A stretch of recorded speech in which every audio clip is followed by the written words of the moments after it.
With a lesson in how to sour international relations in just one programme, the satellite channel homes in on the cross channel in just over 40 minutes.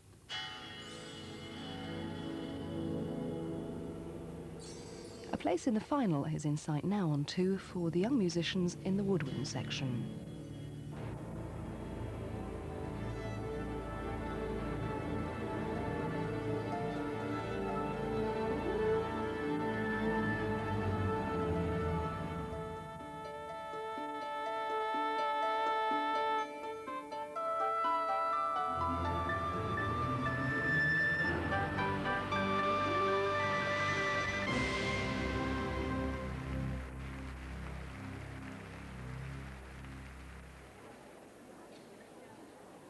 Hello and welcome.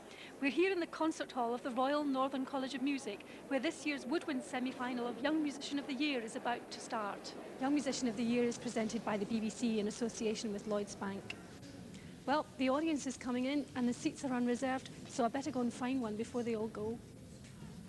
Well, we've got a lot of variety this evening. We've got flutes, oboe, clarinet, bassoon.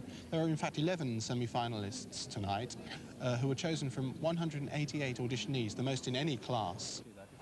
Gillian Moore, Mike Henry and I have been out to meet them. One of my friends does. Maxine Willis is 17 and comes from London.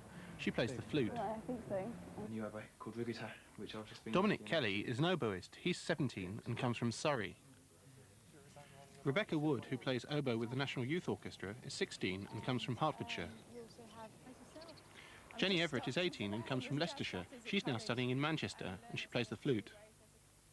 Rachel Barnes, the only bassoonist in this semi-final, is a keen rider. She's 16 and comes from Essex. Catherine Hayes is 18 and comes from Cheshire. She plays the flute. The only clarinetist to reach this stage of the competition is Catherine Hughes. She's 18 and comes from Dyfed. Daniel Bates, another oboist, is 15 and comes from Surrey. Ariana O'Deneen from Carlingford in Ireland is 16 and plays the flute. Helen Moody is principal oboe of the National Youth Orchestra. She's 18 and comes from Yorkshire. Louise McMahon is also 18 and comes from Bury. She studies flute at Cheetham School of Music in Manchester. At the end of this evening, just 5 of these young players will be selected to go forward to next week's final. Tonight on the jury we've got Karen Jones, who is principal flute with the Bournemouth Symphony Orchestra and a past winner of Young Musician of the Year Wind section. Rachel Goff, who is co-principal bassoon with the BBC Symphony Orchestra, and Marios Argyros, who this month takes up his post as principal oboe with the BBC Philharmonic. On either end of the panel we have our 2 composers, Alan Hodinott and Edward Gregson, who are of course our 2 regular adjudicators this year.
I like playing once I've got started, but I get very nervous beforehand.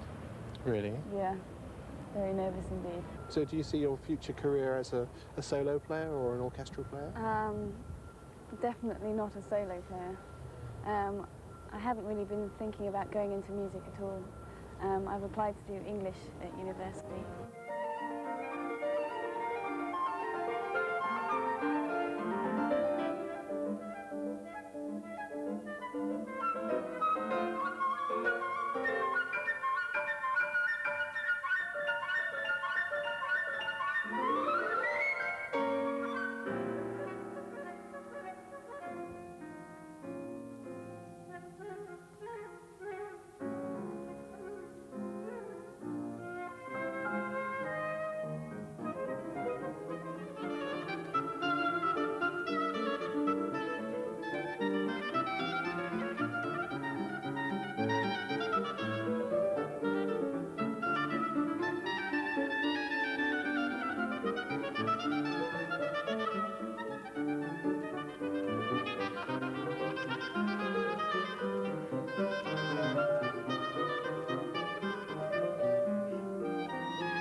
Dominic is chatting to Mike Henry. I listen to all sorts of music, from jazz. I'm especially into modern jazz at the moment. Ah. Chick Corea, Yeah? I'm actually into at the moment, yeah. Do you think it suits being an oboist? Does that come into I mind? actually don't really think it's all music, of course, but I don't think interests like the modern jazz bands have got perhaps that much to do with the oboe. But it might be a new field that I could perhaps broaden later on. Have you heard much contemporary music for oboe? You know, where they're exploring the harmonic areas and like bending notes and chords and... There's a lot of music being written for oboe, a lot of contemporary music. I went to a concert that my oboe teacher Nick Daniel was playing the other day, a couple of weeks ago at the BBC. And that was 12 new works being commissioned in memory for Janet Craxton. And that was a very interesting concert. So your teacher's Nick Daniel? Nick Daniel, yeah. So with a teacher who's a past winner, did he get any tips? Not tips so much about the competition, apart from to take it easy and remember that it is another competition. It's just another competition, not to go in and be worried about winning or anything. Just to go in and enjoy the experience that I'll get from playing in the competition.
Rebecca Wood studies oboe at the Guildhall School of Music on Saturdays, and in the holidays plays with the National Youth Orchestra.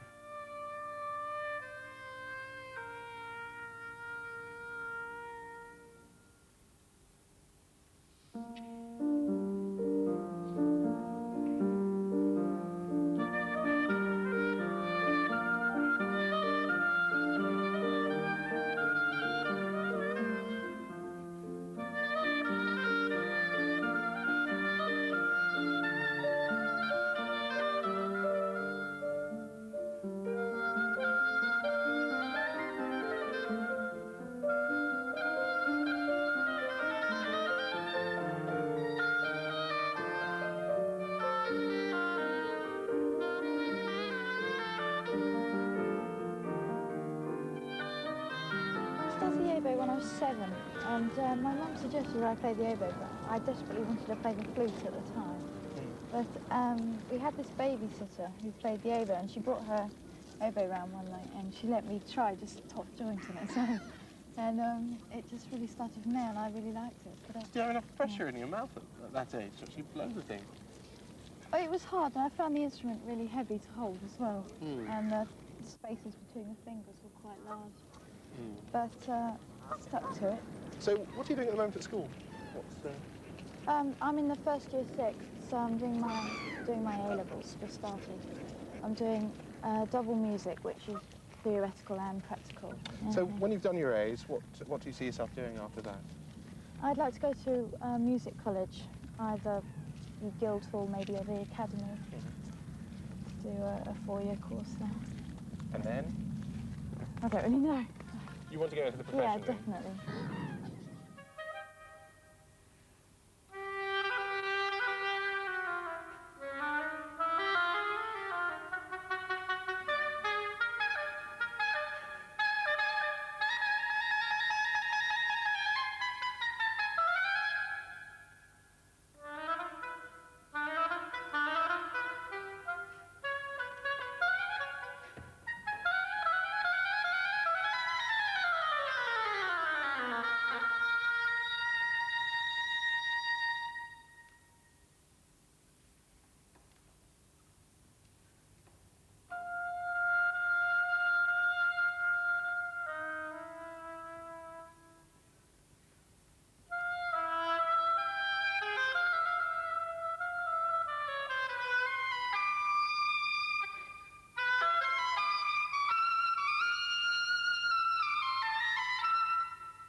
Jenny Everett is studying flute here in Manchester, where she's a first-year student at the Royal Northern College of Music. I first started with Karen Hardy, who then went privately, and I couldn't afford it. So luckily I got into the peripatetic system, which meant free lessons, you know, and without that I couldn't have really, well, I wouldn't have been in college, certainly.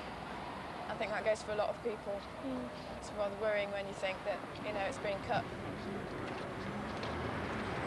So what other music do you enjoy, apart from classical repertoire? I've just started getting into jazz at the minute, loose tubes. There's a good player in that, flute player, Eddie Parker.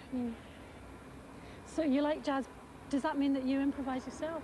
I'm just starting to learn. There's jazz classes at college, and you learn there's 2 ways. There's the people who have it naturally, who can do it all by ear. They don't need to look at the music or anything, and they can just, you know, play all day. And there's people like me who have to learn, and you get told that, you know, you're in C major and there's certain chords, 2, 5 and 1, which are popular chords, and you learn notes on these chords, and you learn things by patterns, and you start fixing things together.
Rachel Barnes enjoys riding as well as playing the bassoon. She goes to Chetham's School of Music, and tonight is playing Dylan's Lament.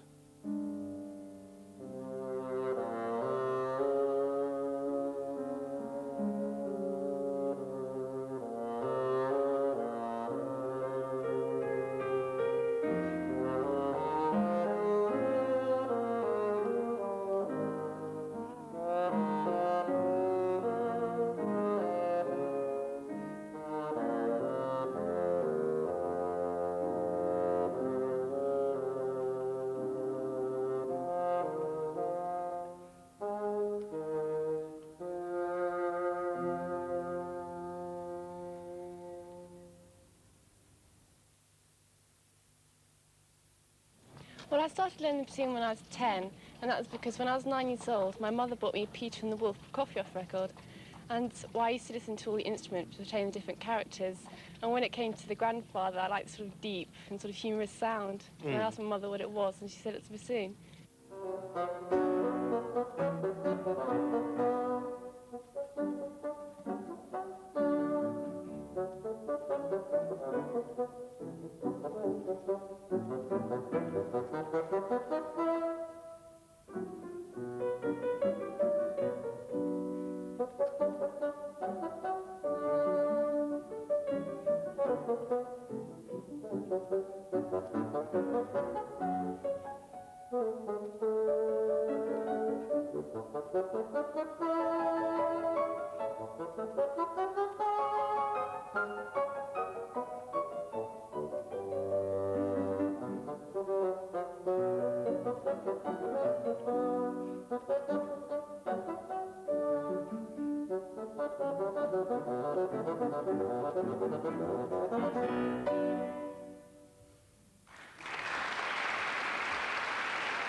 Catherine Hayes is taking a year out of education before going to music college. When she wants to relax, she reads Jane Austen and Thomas Hardy or goes busking with her flute. But her long-term ambition is to lead the high-pressure life of a soloist.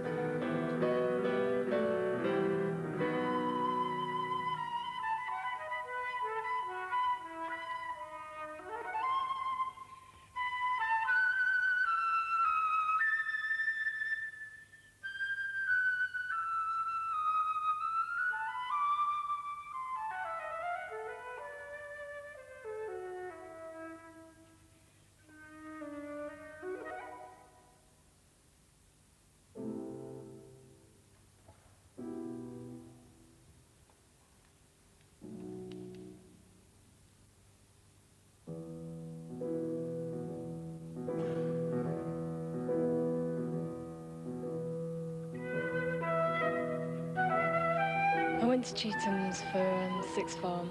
Vic, my brother, had started the year before me and used to come home at free weekends, and it sounded like a good laugh and, you know, also hard work.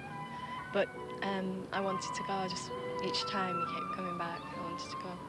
At first, I felt that it was very competitive, but I think that was just because you felt very edgy, you know, like when you were practicing, you were, at first, you know, you're worried who's listening and what have you, who's walking by, who's checking up on you.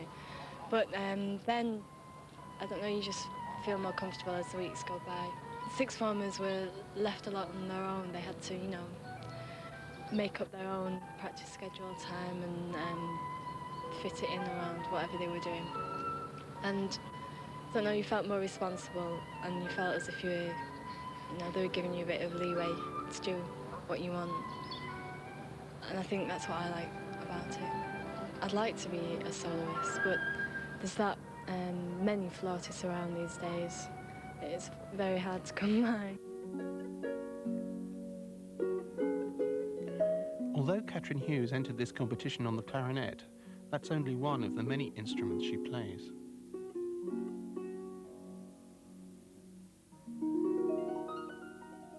I go to a bilingual school where everything we do is in Welsh except for maths and science. All the subjects are in Welsh and everybody speaks Welsh. And because the harp is such a traditional Welsh instrument, and the opportunity came for me to learn harp in the second year, so I decided to take it. Well, I play the harp in weddings. It's quite popular these days for when the bride walks down the aisle. They like a sort of a Welsh tune more than the traditional organ. And I do some bell ringing. So Catherine, when did you actually start the clarinet? Well, actually piano was my first instrument. I started that when I was about 5. And when I did do competitions, I always used to play on the piano, but I never got very far, so I thought, okay, I'll try clarinet one year, and I ended up winning. So I thought, oh, perhaps, you know, I should stick to the clarinet. This is the first time you've entered Young Musician of the Year. What do you hope to get out of it? I'm just quite contented with getting there, and I just hope that I give the best performance that I can and that I enjoy the experience, make some friends.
Do not go gentle into that good night. Old age should burn and rave at close of day. Rage, rage against the dying of the light. Daniel Bates' ambition is to be famous, not rich, just famous. This well-known 20th century poem is the basis of Michael Barclay's Fierce Tears, which Daniel plays tonight.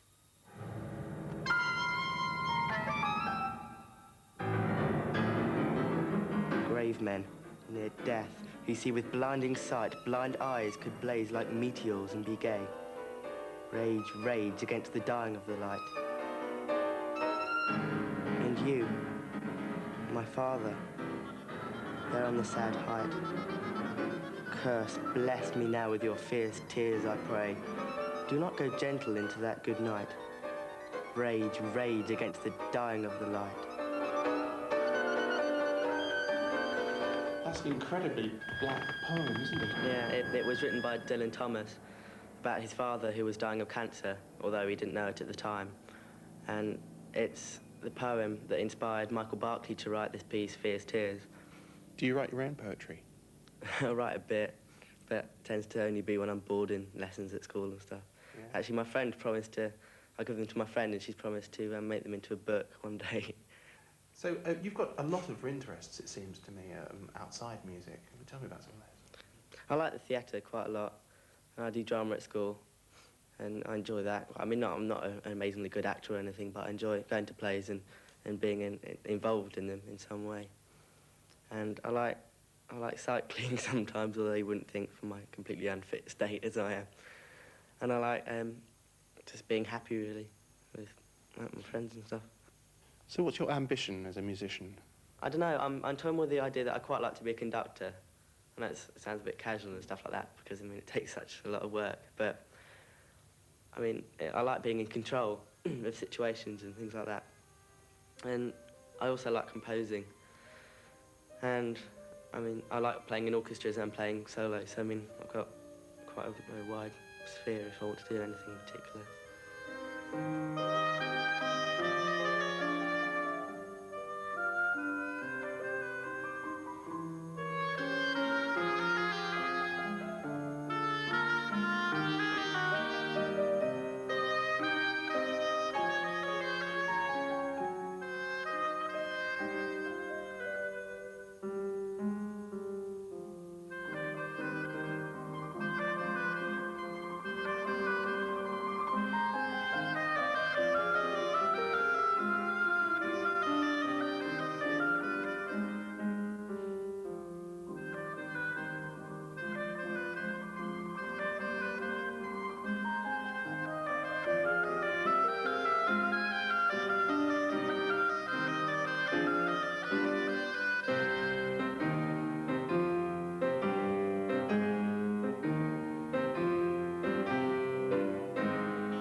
Rihanna O'Donin is playing Debussy's Syrinx for solo flute.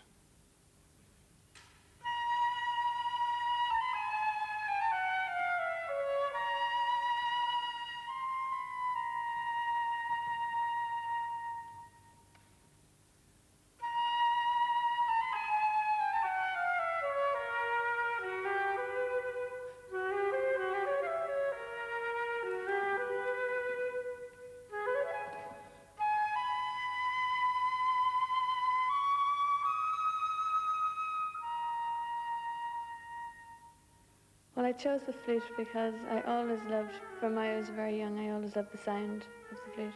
It was actually quite difficult at the beginning because of the fingering and the coordination of the breathing and everything, but I got used to it. It's like anything, to get better at it and to improve. You just have to work so hard, very hard.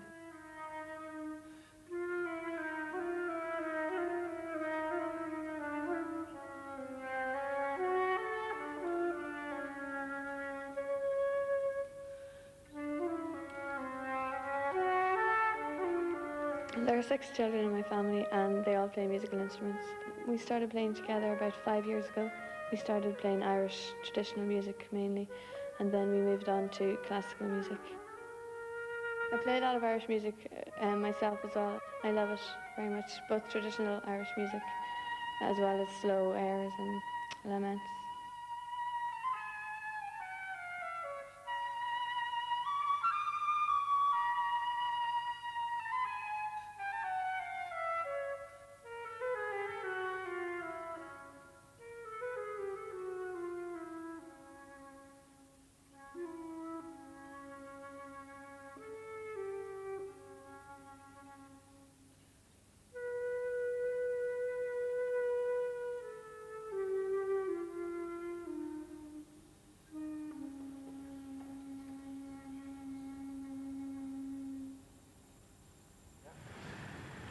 What's this?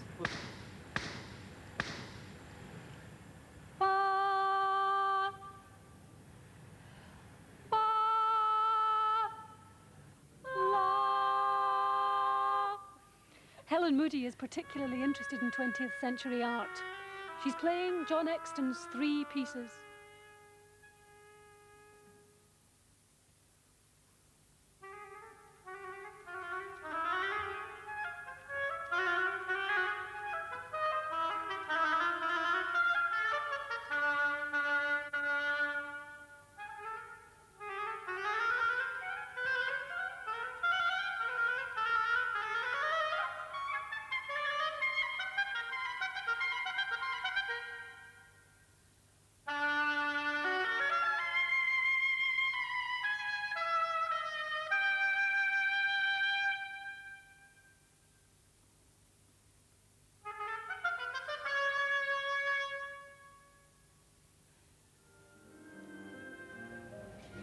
This?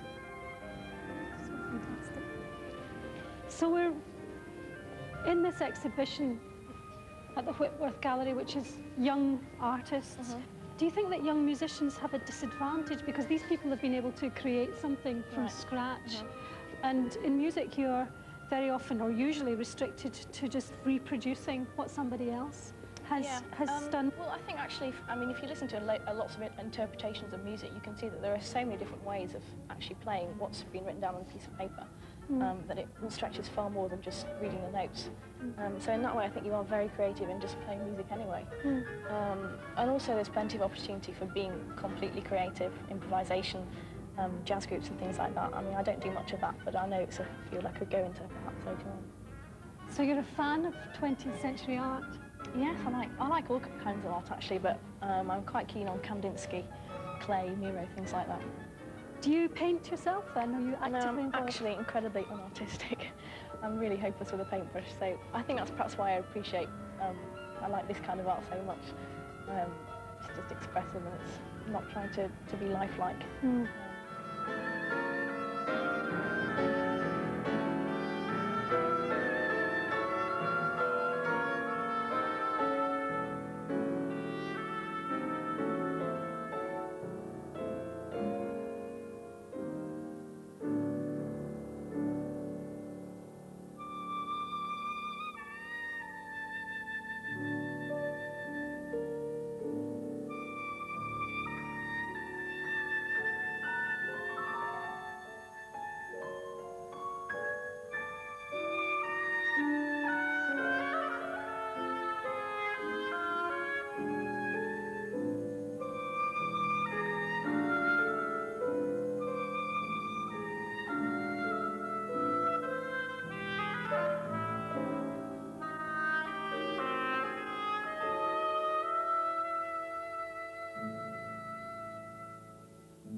Louise McMahon is now in her final year at Cheetham School of Music in Manchester. Well, I was about 10, no, 9 or 10, and I was just sat in front of the TV on a Saturday morning, innocently watching one of the Saturday morning shows, and I just heard this noise, and it was a really beautiful sound, absolutely gorgeous. It really caught my attention, and so I was looking up, and I saw that it was James Galway.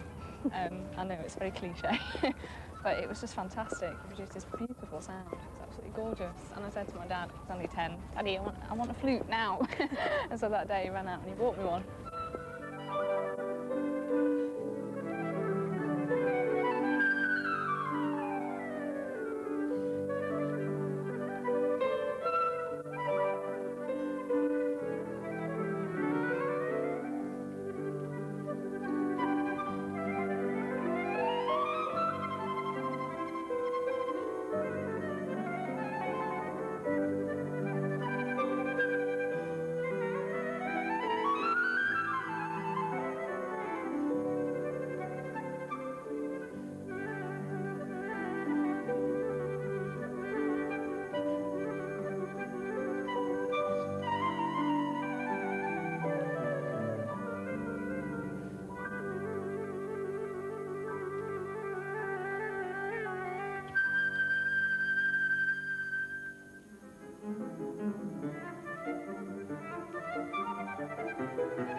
Now that the last of the 11 semi-finalists has played, the judges will retire to consider which 5 players will go through to next week's Woodwind final. But before they announce their result, let me remind you of who we've heard. Maxine Willis.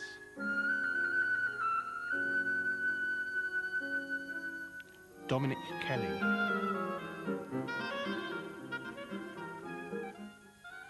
Rebecca Wood. Jenny Everett.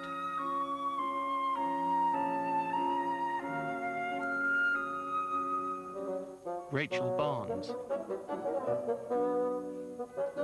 Catherine Hayes.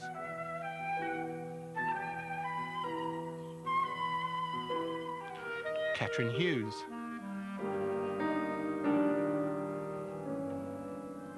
Daniel Bates. Rihanna O'Deneen. Helen Moody.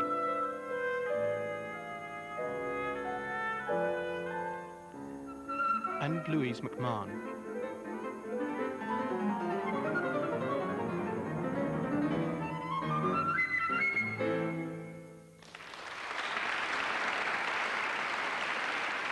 The spokesperson for the jury is the bassoonist Rachel Goff. The following 5 players have been chosen to go forward to the final round. I shall read them out in alphabetical order. They are Rachel Barnes, Louise McMahon, Helen Moody, Maxine Willis, and Rebecca Wood.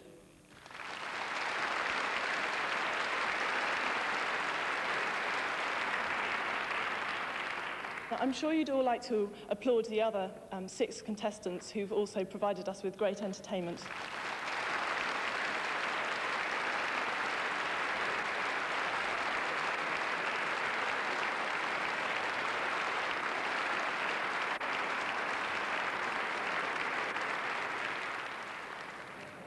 Karen, we've had 4 different instruments tonight and lots of different repertoire. How can you possibly compare all that? What's the common thread that the judges are looking for? It's very hard to judge one instrument against another. Fortunately, there were 5 judges, so there isn't one person just trying to make one ultimate decision. And personally, I was relying on my gut instinct. I mean, there was no way I could compare a bassoon with a flute. So I was just looking at the person I was hearing and just seeing what my gut instinct said about their musicianship and how much I enjoyed their performance. Karen, you won this competition 10 years ago. Yes. What advice would you have to the young musicians who've done very well tonight in coping with all this limelight that's suddenly been thrust on them at a very early age? Enjoy it. It's a great feeling. Enjoy it first, just for a little while, and then put yourself in someone else's hands, someone who you feel you really trust as a teacher, and listen to them and really take notice of them. Thank you very much, Karen. Tomorrow night you can hear the brass semi-final in this year's BBC Young Musician of the Year, presented in association with Lloyds Bank. The 12 who've got through to this stage will be playing instruments across the whole spectrum of brass. The music in their programmes ranges from such popular favourites as Monty's Czardas to a Strauss concerto, Schumann arranged for euphonium, and even a composition by one of the young horn players. But for now, good night.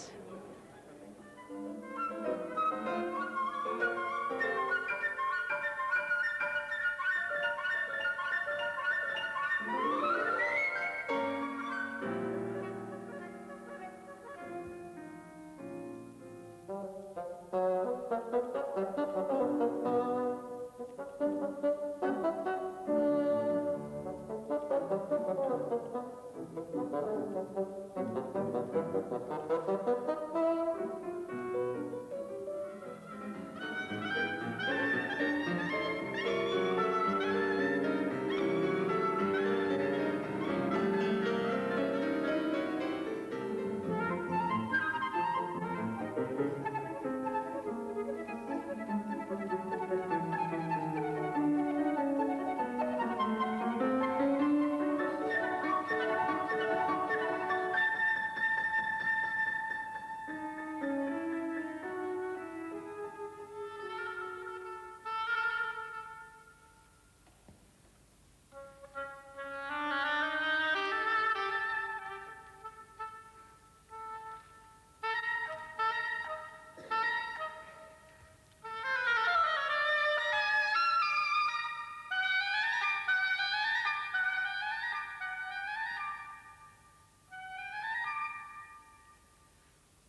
Two, Taking Liberties.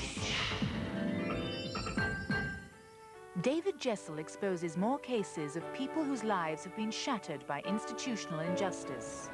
A child dies in the dentist's chair, and the parents are told that it's an avoidable accident that's been going on for years. A soldier is killed in the Gulf War, and the authorities still will not explain exactly why he died.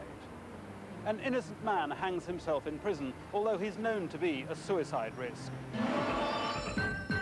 Taking Liberties, Thursday, 8 o'clock, BBC Two. On Sunday, BBC Two presents Enchanted April. I think you'll fit in very well at San Salvatore. There are several portraits of you on the walls. Portraits of me? Miranda Richardson, Joan Plowright, Polly Walker and Josie Lawrence. 4 lives transformed by a holiday in Italy. You know, I hadn't realised you were so pretty. That's very kind of you to say so. I hope you make the most of it. Yes, I've been making the most of it ever since I can remember. What do you propose we do for the rest of the time here? Nothing. Nothing? The television premiere of Enchanted April on Sunday at 10 on BBC Two. The challengers meet across the table on BBC One now as Bill Beaumont takes on the world snooker champion John Parrott. Contrary to popular belief, it's April Fool's Day in half an hour here on Two. The place is America, the date is 1969. Now on BBC Two, co-channel interference takes on a totally new meaning. And now a summary of the weather.